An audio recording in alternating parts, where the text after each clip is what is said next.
FBI and DEA have launched a large-scale federal operation in Minneapolis, targeting a fentanyl network believed to be operated by members within the Somali community. What police uncovered in Minneapolis was not just a drug bust. It was a warning about how close danger can live to ordinary life. Cartels are all suppressing methamphetamine tablets, and these look exactly like an Adderall pill. Fake pills, fentanyl sticks, methamphetamine. Crystals, these are from Mexico. These are just some of the 500 pounds of drugs seized in a federal crackdown on the Sinaloa cartel in New England. It led to 171 cartel member arrests. These are high-level arrests, not low-level retail. Federal agents pulled more than 1.08 million deadly fentanyl doses off the streets of Minneapolis. DEA and our partners around the world are focusing all our efforts on breaking the Sinaloa cartel with arrests and seizures everywhere. They're one of the most dangerous threats on the planet to the health and safety of our communities, and I hope that this operation is a step towards the removal of this threat from our homes. An amount officials said was enough to wipe out an entire region with lethal excess remaining, while also seizing methamphetamine tablets that looked exactly like prescription Adderall pills, fake pills, fentanyl sticks, and meth crystals traced back to Mexico. In a massive federal crackdown on the Sinaloa cartel across New England, authorities seized more than 500 pounds of drugs and arrested 171 cartel members. And officials stressed these were not low-level street dealers, but high-level figures inside the organization. The FBI, ICE, and DEA warned that the seized pills and powder alone contained enough fentanyl to kill the entire population of Minneapolis. And the DEA stated clearly that breaking the Sinaloa cartel through arrests and seizures worldwide remains a top priority because it is one of the most dangerous threats to the health and safety of communities. In Minneapolis, investigators uncovered how Somali family crews blended into everyday life, brought their children along on drug routes, and quietly built million-dollar fentanyl empires right next to neighbors who believed they were completely safe. At 7:42 a.m. in a quiet Somali neighborhood in South Minneapolis, frost covered rooftops, and the streets felt calm and ordinary. And for years neighbors knew Abdul Rahman Ali, a 44-year-old community organizer and business owner, as a soft-spoken man who donated to charities and spoke at local meetings, living with his family in a two-story brick home valued at $820,000 that symbolized respect and success. But federal records later revealed $6.3 million in unexplained cash movement in just 22 months, routed through cultural associations, small import businesses, and private transfers that never appeared on tax filings, showing that while neighbors believed they knew the man next door, the truth had been hiding in plain sight inside that quiet house. The case broke open because of one moment that should have meant nothing: a routine traffic stop on a cold January night at 9:18 p.m. along Lake Street, when police stopped Mohammed Farhan ISI, a 32-year-old relative known locally as a delivery driver, for a broken tail light. Inside his trunk, officers found 2 sealed black bundles, a digital scale, and $47,600 in cash wrapped in rubber bands. And testing confirmed fentanyl powder enough to produce more than 180,000 lethal doses. Within 48 hours, the case moved from local police to a joint federal task force involving the FBI, DEA, Homeland Security Investigations, and Customs and Border Protection. And instead of rushing, they moved quietly, beginning surveillance, reviewing phone records, tracking late-night vehicle movements, and following unexplained money transfers as a hidden family-run network slowly emerged. Over the next 8 weeks, investigators mapped the structure and found that what looked like a normal extended family actually functioned as a tightly organized operation led by Abdul Rahman Ali, with his younger brother handling logistics and late-night drop-offs, a cousin keeping handwritten ledgers in English and Somali, and other relatives coordinating short route drivers across South Minneapolis and nearby suburbs. All while neighbors saw only family gatherings, cookouts, and children playing outside. Surveillance logs told a different story, showing repeated late-night exchanges and constant cash flow outside the banking system, confirming it was not coincidence, but a system. Before dawn at 4:56 a.m., with the city still frozen and silent, 12 unmarked federal vehicles surrounded the block as 43 agents moved into position. And when the operation began, it was calm, controlled, and precise, ending with duffel bags of drugs, cash counters still running, firearms, labeled containers, and in the basement, a long table covered with ledgers, hard drives, receipts, and shipment logs spanning more than 2 years, finally exposing how a trusted home in a quiet neighborhood had been operating as part of a deadly criminal machine all along. What investigators found next turned a drug raid into a chilling picture of how an entire city had been quietly poisoned from inside a trusted home. Numbers, routes, and totals were spread across the table, and beside them sat 5 black bundles identical to those seized during the traffic stop, with field analysis estimating their potential output at more than 900,000 lethal doses, enough to wipe out an entire city's population. For a moment, everyone in the room fell silent, because standing under that dim basement light, they finally understood what had truly been moving through Minneapolis. Not rumors or street talk, but a structured network built patiently inside a neighborhood that trusted it. ABD Rahman stood in the doorway, no longer the respected community figure people thought they knew, and the house no longer felt like a family home, but like the command center of a hidden operation finally dragged into the open. When the noise of the raid faded, agents focused on the basement table, still lit by a single hanging bulb, because what lay there was more revealing than weapons or drugs alone.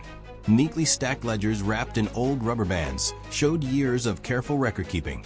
Some books new and crisp, others worn and yellowed, all written by the same hand, belonging to Hadan Warsame, the cousin who managed the finances.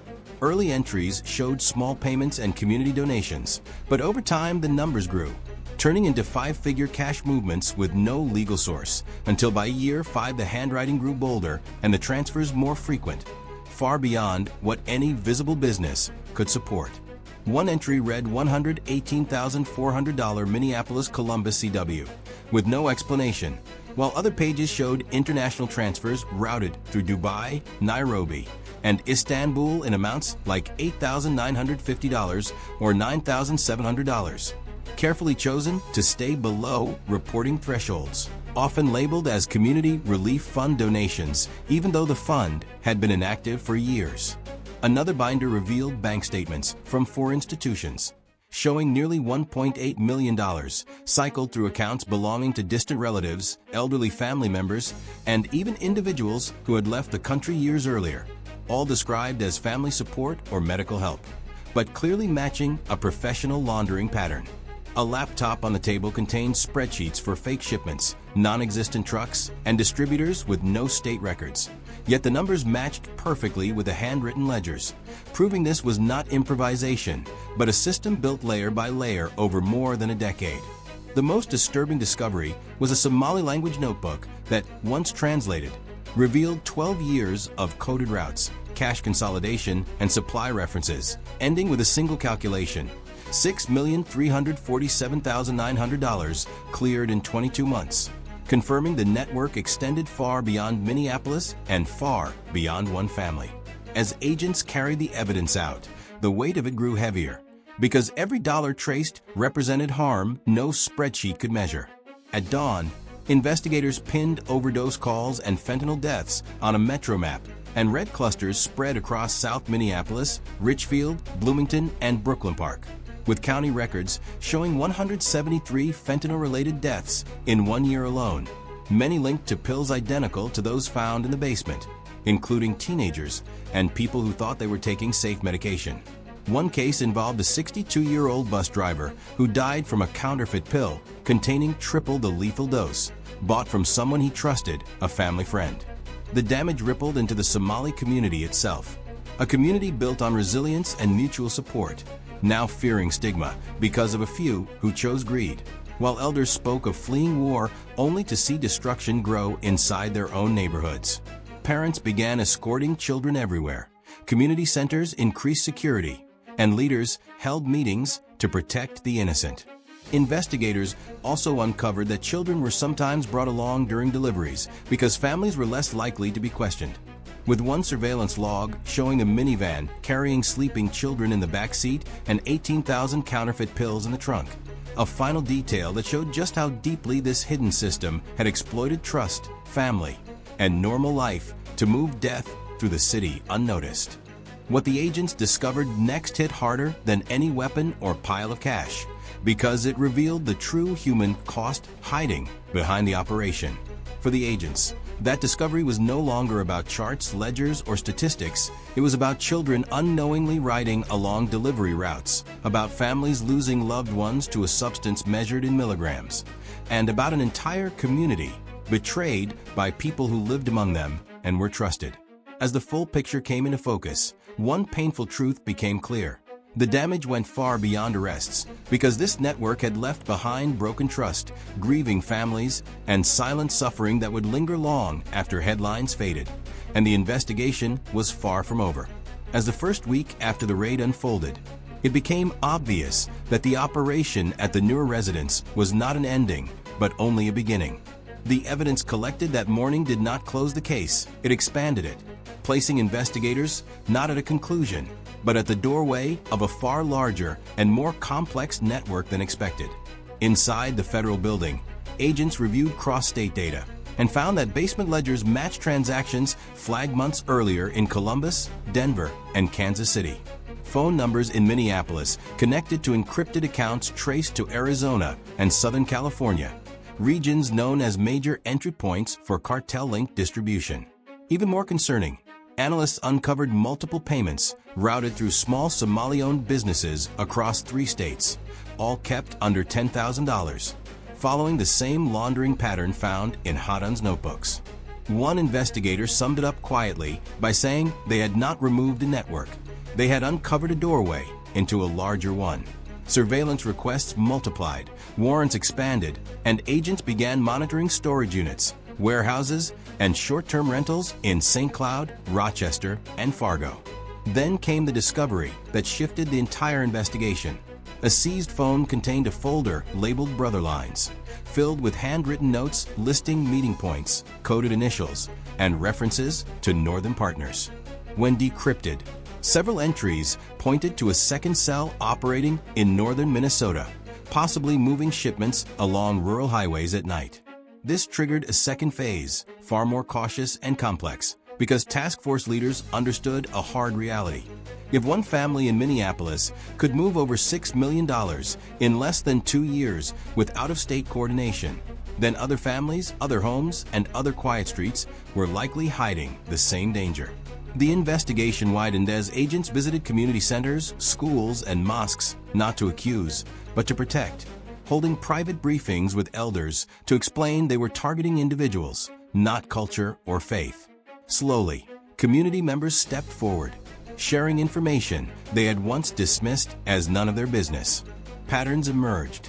Similar cars, similar visitors, similar unexplained money. At the same time, Homeland Security analysts traced several shipments back to a warehouse in Ontario, Canada, raising the possibility of a cross-border supply route feeding into Minneapolis and prompting coordination with Canadian intelligence. Each new lead added weight, but agents also faced a growing challenge as the network adapted. Phones went dark, accounts were wiped, vehicles vanished, and several suspects suddenly abandoned their homes. As one senior agent said, when light hits them, they scatter, but shadows always leave a trail. That trail stretched across city lines, state borders, and possibly international boundaries. The Noor family had fallen, but the system behind them remained alive, shifting beneath the surface, searching for new faces and new homes. The investigation did not slow, it intensified, because agents now knew the truth. The raid was not the climax, it was the opening chapter of a much larger battle that could take years to fully expose. And as preparations for the next phase began, one heavy question lingered in the room. If this much was hidden in one Minneapolis neighborhood, what else was waiting in the dark? As we step back from the raids, the ledgers, the numbers, and the frozen streets of Minneapolis, one truth becomes impossible to ignore. This was not just a criminal case, it was a failure of awareness, oversight, and vigilance, and a reminder that danger does not always come from outside. Sometimes it grows quietly